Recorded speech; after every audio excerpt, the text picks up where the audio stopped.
সুমন, বিশ্ববিদ্যালয়ের সার্বিক পরিস্থিতি জানাবেন, হলের শিক্ষার্থীদের কি অবস্থা সে সম্পর্কেও জানতে চাইছি। এছাড়া কোনো শিক্ষার্থীর সঙ্গে আপনার কথা হয়েছে কিনা?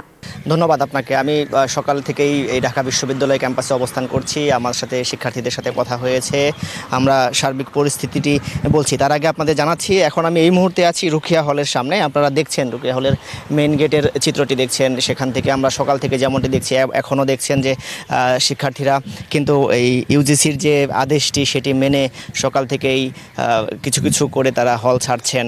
যেমনটি দেখছেন যে এখন এই ভ্যানে করে কিছু কিছু শিক্ষার্থী চলে যাচ্ছেন। আমরা সকাল থেকে দেখেছি একজন একজন করে, তবে মোটা দাগে একসাথে অনেকেই বের হয়েছে এমন চিত্র দেখিনি। কিছু কিছু বের হয়ে যাচ্ছে, অনেকের পরিবার পরিজনরা এসেছেন। তো বর্তমান যে পরিস্থিতি, দেশের সার্বিক পরিস্থিতি আপনারা জানেন, কোটা বিরোধী আন্দোলন, ফলে এই 15 দিনে এসে যে গতকালের যে পরিস্থিতিটি ঘটেছে তার ফলে কিন্তু একটা আতঙ্ক তৈরি হয়েছে অভিভাবকদের মধ্যে। তাদের সাথে আমরা কথা বলেছি, তারা সকালবেলায় বিভিন্ন অভিভাবক চলে এসেছেন হলের সামনে তাদের যেই শিক্ষার্থীদের নিয়ে যেতে, তাদের পরিবারের সদস্যদের নিয়ে যেতে। পাশাপাশি আপনি যেমনটি ক্যাম্পাসের চিত্রটি জানতে চেয়েছেন, ক্যাম্পাসের চিত্রটি যদি আমি বলি, আমি সকালবেলা এসে যেমনটি দেখেছি শাহবাগ বা বিভিন্ন যে প্রবেশ মুখ, সেখানে পুলিশের অবস্থানটি দেখেছি, পুলিশ অবস্থান নিয়েছে।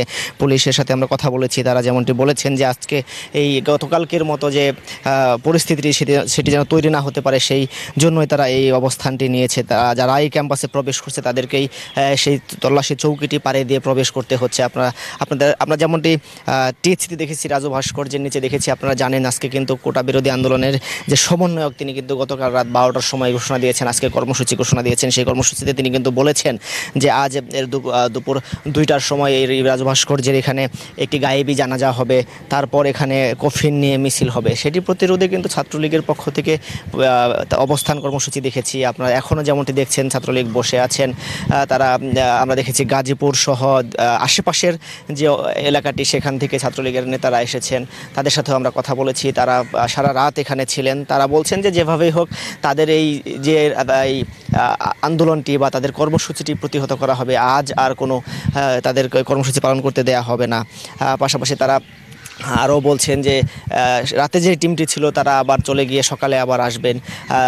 বিশ্ববিদ্যালয় ছাত্রলীগের কমিটিরা তৎপর রয়েছে। আমরা বিভিন্ন হলে গিয়ে কথা দেখেছি, বিশেষ করে বঙ্গবন্ধু হল বা আশপাশে যতগুলো হল রয়েছে, হল থেকে ছেলেদের হল থেকেও কিন্তু শিক্ষার্থীরা চলে যাচ্ছে। পাশাপাশি তাদের অভিযোগ ছিল, তারা বলছিলেন যে দীর্ঘদিন যে শিক্ষক আন্দোলনের ফলে শিক্ষকরা যে পেনশন স্কিম নিয়ে আন্দোলন করছেন ক্লাসের বাইরে তারপরে এই 16 দিন যাবৎ চলছে এই কোটা বিরোধী আন্দোলন, ফলে তাদের এই পড়ালেখার একটি চাপে পড়ে গেল। তারা আমাদের জানিয়েছেন যে আজ তারা চলে যাচ্ছেন, বাড়ি চলে যাচ্ছেন, পরিবারের সাথে সময় কাটাবেন, সেটি আনন্দের। কিন্তু দুঃখের বিষয়, তারা বলছেন যে এই যে একটা দীর্ঘ গ্যাপ পড়ে গিয়েছে, সামনে এটি পুষিয়ে নিতে তাদের যেই যেটি কষ্ট হয়ে যাবে, সেটি নিয়ে তারা কথা বলছেন। আমরা ছাত্রলীগের কর্মীদের সাথে কথা বলেছি, তারাও বলছেন যে এই ধারাটি আর বেশিক্ষণ চলতে দিবেন না। তার পরবর্তী কর্মসূচি তারা নতুনটি জানাবেন। আজ তাদের কী কর্মসূচি রয়েছে সেটিও নিয়েও একটি ধোঁয়াশার মধ্যে রয়েছে। ফলে আমরা যদি সার্বিক চিত্রটি বলি ঢাকা বিশ্ববিদ্যালয়ের, তাহলে সকাল থেকে এখন পর্যন্ত কোনো কর্মসূচি আমাদের চোখে পড়েনি। ছাত্রলীগ মহড়া দিচ্ছে, বিভিন্ন হলের সামনে দেখেছি তারা সেই নিরাপত্তার জন্য অবস্থান করছেন।